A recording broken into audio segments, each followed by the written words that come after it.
పరిశుద్ధుడైన మా ప్రభా, మహోన్నతుడా, మా ప్రభు అయిన యేసు మిమ్మల్ని స్తుతిస్తూ ఉన్నాము. మీరు మమ్మలను ప్రేమించి మీరు ఇచ్చిన ఈ ప్రార్థన సమయమును బట్టి మీకు స్తోత్రాలు, వందనాలు చెల్లిస్తూ ఉన్నాము. పరిశుద్ధాత్ముడా, మీ పరిశుద్ధాత్మ శక్తిని, మీ ప్రభావమును, మీ వెలుగును మాకు అనుగ్రహించుతున్న దేవుడవు. అందుకు మీకు స్తోత్రాలు, వందనాలు చెల్లిస్తూ ఉన్నాము. ప్రభా, మీ సన్నిధిలో చేర్చున్న మా పైన మీ దయా సంకల్పమును నెరవేర్చండి. మీ చిత్తములో మమ్మలను నడిపించమని ప్రార్థన చేస్తూ ఉన్నాము. పరిశుద్ధాత్ముడా, ఈ ఆరాధనకు మీరు అధ్యక్షత వహించి ప్రతి ఒక్కరూ మిమ్మలను గుర్తెరిగి మిమ్మలను స్తుతిస్తూ గణపరుస్తూ మీ నామమును కీర్తించి మహిమపరచుటకును సహాయము చేయమని వేడుకొంచున్నాం. ప్రభా, పాటలు పాడుచుండగా పాటల ద్వారా మీరు మహిమను పొందండి. మా ఆత్మలను మీరు సిద్ధపరచండి. అలాగే తండ్రి, మాకు తగిన స్తుతి ఆరాధనను అనుగ్రహించండి. మీ వాక్యమును మాకు అనుగ్రహించండి. మా ప్రాణములు తెప్పరిల్లులాగున చేయమని ప్రార్థన చేస్తూ ఉన్నాము.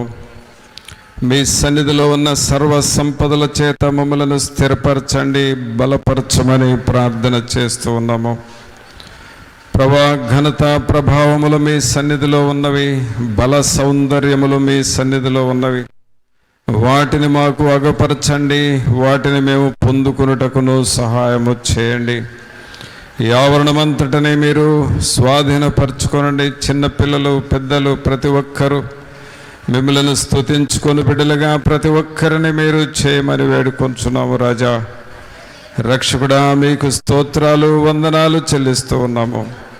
మీ వాక్యం వినుచున్న ప్రతి బిడ్డను మీరు దర్శించి మీ దయగలిగిన హస్తమును ప్రతి ఒక్కరితో ఉంచి నాయన, వినగలిగిన చెవులను, గ్రహించగలిగిన హృదయములను మాకు మీరు దయచేయండి.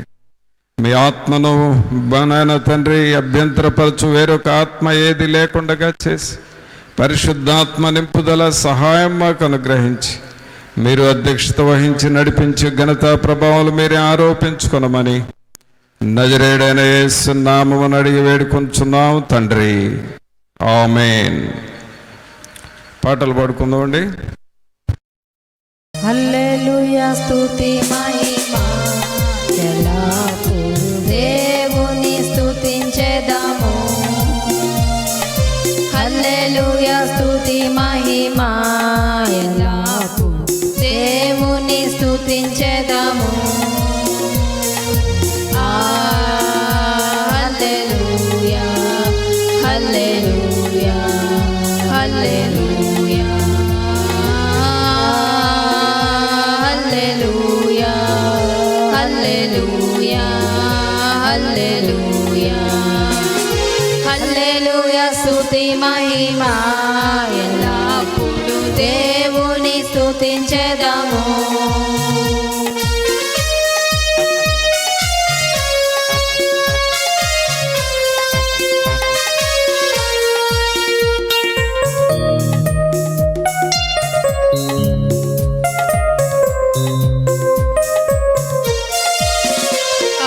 సైన్యములకు అధిపతి అయిన ఆ దేవుని స్తుతించెదము. సైన్యములకు అధిపతి అయిన ఆ దేవుని స్తుతించెదము. సాంద్రములను దాటించిన ఆ యెహోవాను స్తుతించెదము. సాంద్రములను దాటించిన ఆ యెహోవాను స్తుతించెదము. హల్లెలూయా, స్తుతి మహిమ ఎల్లప్పుడూ దేవుని స్తుతించెదము.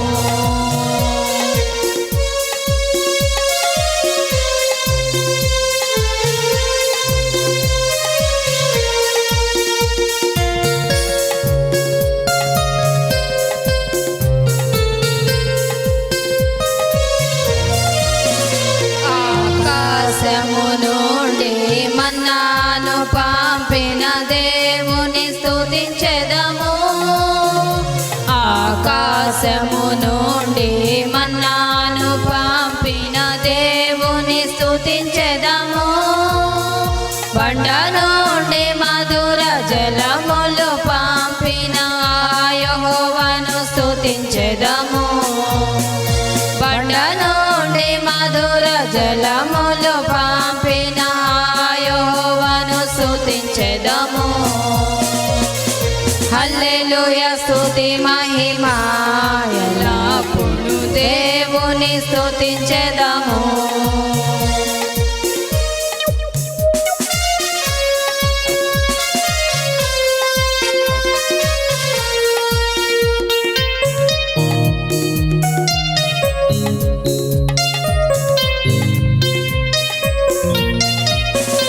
పరలోకము నుండి ధరకే తెంచిన దేవుని స్తుతించెదము. పరలోకము నుండి ధరకే తెంచిన దేవుని స్తుతించెదము. నశించిన దానిని వెదకి రక్షించిన యేసుని స్తుతించెదము. నశించిన దానిని వెదకి రక్షించిన యేసుని స్తుతించెదము. హల్లెలూయా స్తుతి మహిమ ఎల్లప్పుడూ దేవుని స్తుతించెదము. హల్లెలూయా స్తుతి మహిమ ఎల్లప్పుడూ దేవుని స్తుతించెదము. హల్లెలూయా హల్లెలూయా హల్లెలూయా హల్లెలూయా హల్లెలూయా హల్లెలూయా హల్లెలూయా స్తుతి మహిమ ఎల్లప్పుడూ దేవుని స్తుతించెదము. హల్లెలూయా స్తుతి మహిమ ఎల్లప్పుడూ దేవుని స్తుతించెదము.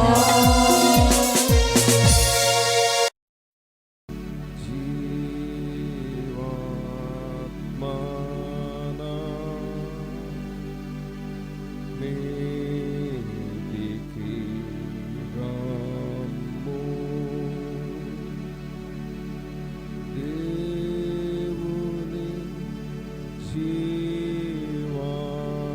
జీవాత్మనా నీతికి రమ్ము. వీరాచు వాంచు మాలచు నింపు దేవుని జీవాత్మనా నీతికి రమ్ము.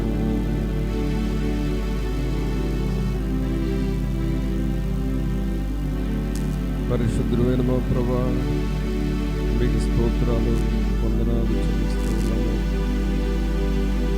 మహోన్నతుడా మా ప్రభు అయిన యేసు స్తుతించుకుంటున్నాము. మీరు మా దేవుడు, రక్షకుడు.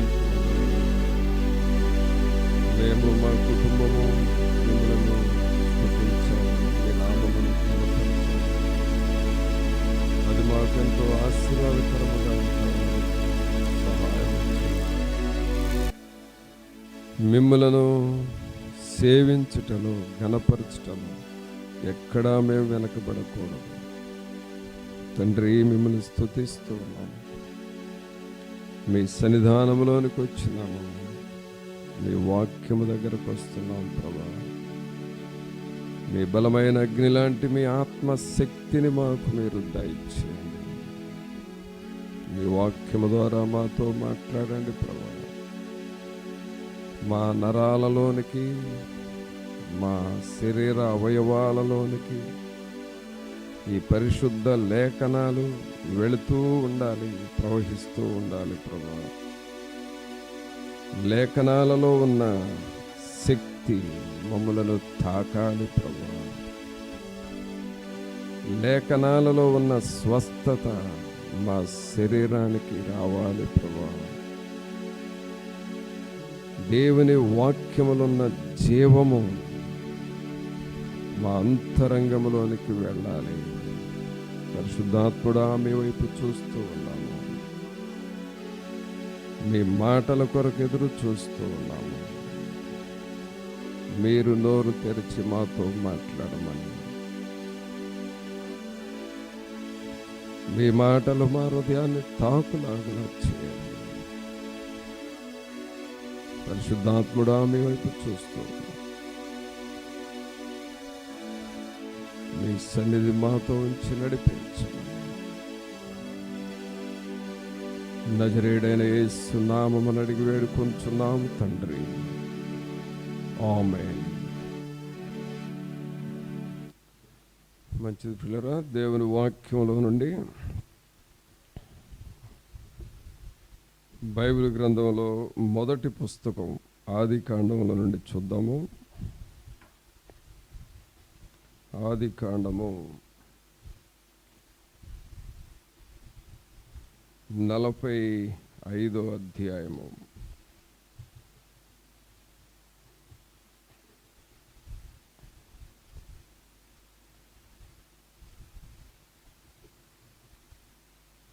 నాలుగవ వచనం చదువుకున్నాం.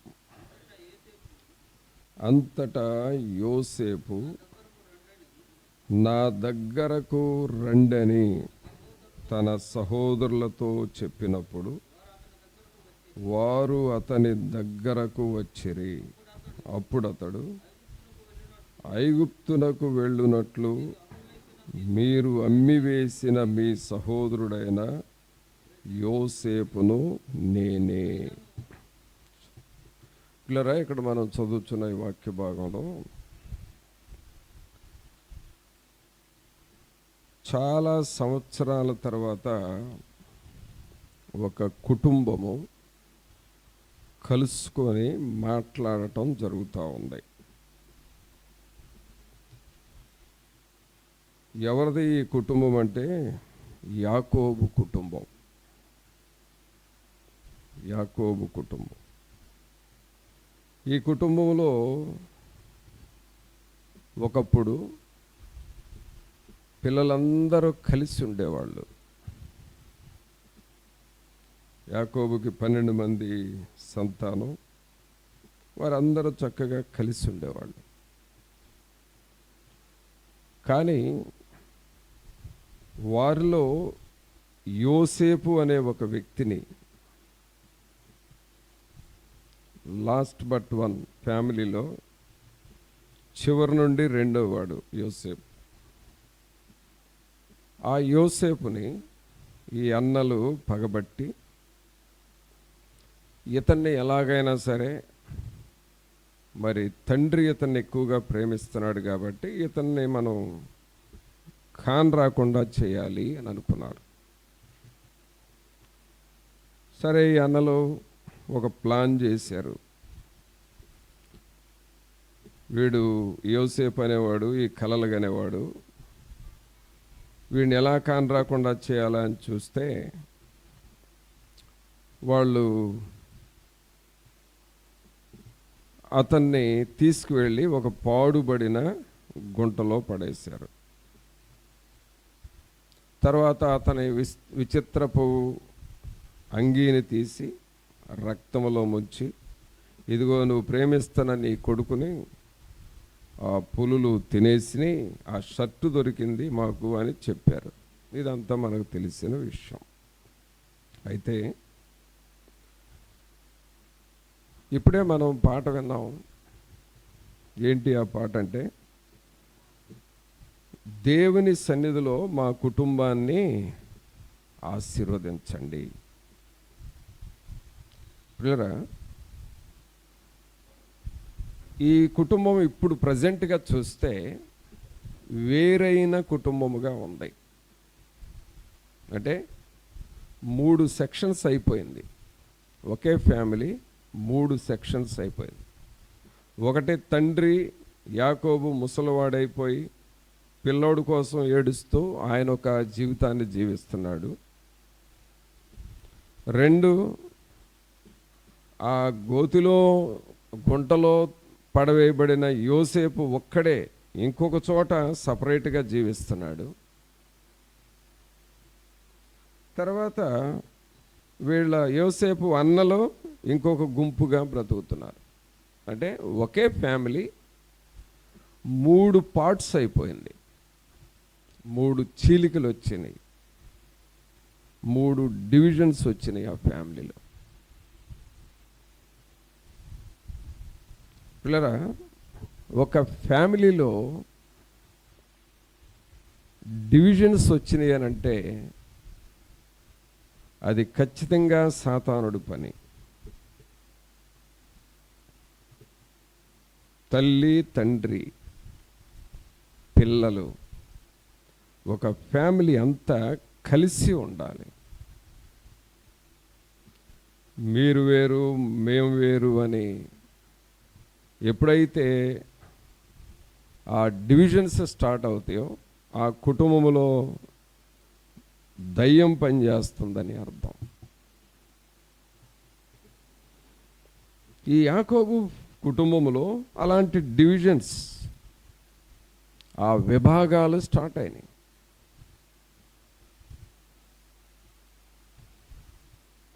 తండ్రి ఏమో కొడుకు చనిపోయాడని ఏడ్చుకుంటున్నాడు, ఆయనదొక బాధ, ఆయనదొక గాథ. యోసేపేమో మా అన్నలేంటి ఇట్టా చేశారని చెప్పి ఆయన ఎక్కడో బ్రతుకుతున్నాడు, ఈ అన్నలు ఇంకో చోట బ్రతుకుతున్నారు.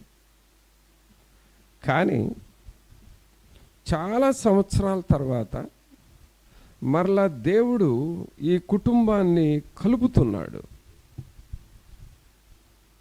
ఆ కుటుంబాన్ని సెట్ చేస్తున్నాడు, ఒక చోటకు తీసుకొస్తున్నాడు. ఆ కుటుంబం మొత్తాన్ని అసెంబ్లింగ్ చేస్తూ ఉన్నాడు. ఒక కుటుంబము 3 పార్ట్లుగా విడిపోతే ఆ విడిపోయిన 3 పార్టుల్ని మరలా ఒక కుటుంబముగా ఐక్యపరుస్తూ ఉన్నాడు. అది దేవుడు చేసే గొప్ప కార్యం. మన జీవితాల్లో, మన కుటుంబాల్లో సాతానుడు కొన్నిసార్లు డివిజన్స్ తెస్తాడు. విడిపోయినట్లుగా మన పిల్లలు ఒక చోట ఉంటాం, మనం ఒక చోట ఉంటాం, మనం ప్రేమించిన వాళ్ళు ఒక చోట ఉంటాం. మనకు అనుకోకుండా జరిగిన సంఘటనలను బట్టి, పరిస్థితులను బట్టి వాళ్ళు ఒక చోట, మనం ఒక చోట వేరైపోతాం. విడిపోయిన కుటుంబంలాగా, బ్రేక్స్ వచ్చిన ఫ్యామిలీలాగా అయిపోతాయి మన ఫ్యామిలీస్ కొన్ని సమయాల్లో. కానీ దేవుడు అలాంటి వారిని ఎన్నడూ వదిలిపెట్టాడు.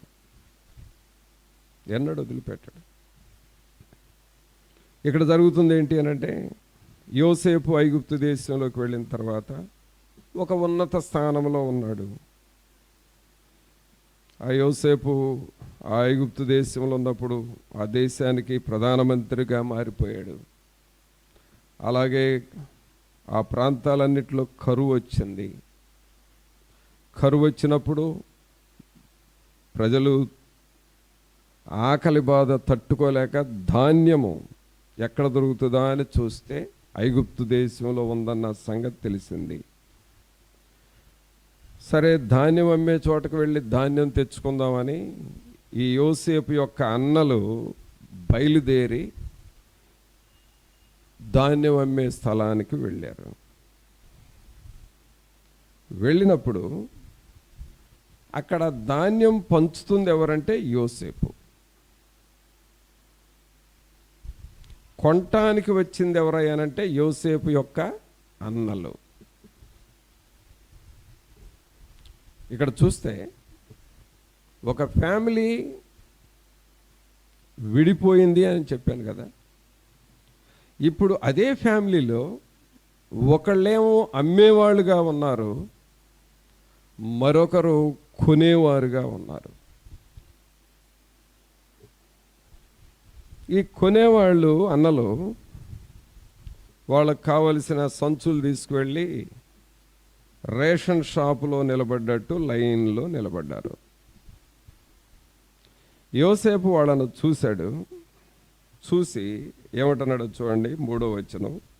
అప్పుడు యోసేపు, నేను యోసేపును, నా తండ్రి ఇంకా బ్రతికి ఉన్నాడా అని అడిగినప్పుడు అతని సహోదరులు అతని సముఖమందు తొందరపడి అతనికి ఉత్తరము ఇయ్యలేకపోయిరి. అంతట యోసేపు, నా దగ్గరకు రండని తన సహోదరులతో చెప్పినప్పుడు వారు అతని దగ్గరకు వచ్చిరి.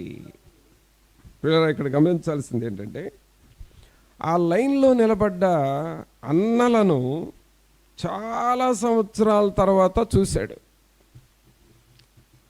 చూడండి, చాలా సంవత్సరాల తర్వాత మనకు తెలిసిన వాళ్ళే, చాలా సంవత్సరాలు అంటే దాదాపు మోర్ దాన్ 20 years, ఒక 20 సంవత్సరాలు, ఒక 30 సంవత్సరాల తర్వాత మనకు తెలిసిన వాళ్ళే కనబడితే first time at a time చూడగానే మన వాళ్ళని ఐడెంటిఫై చేయలేం.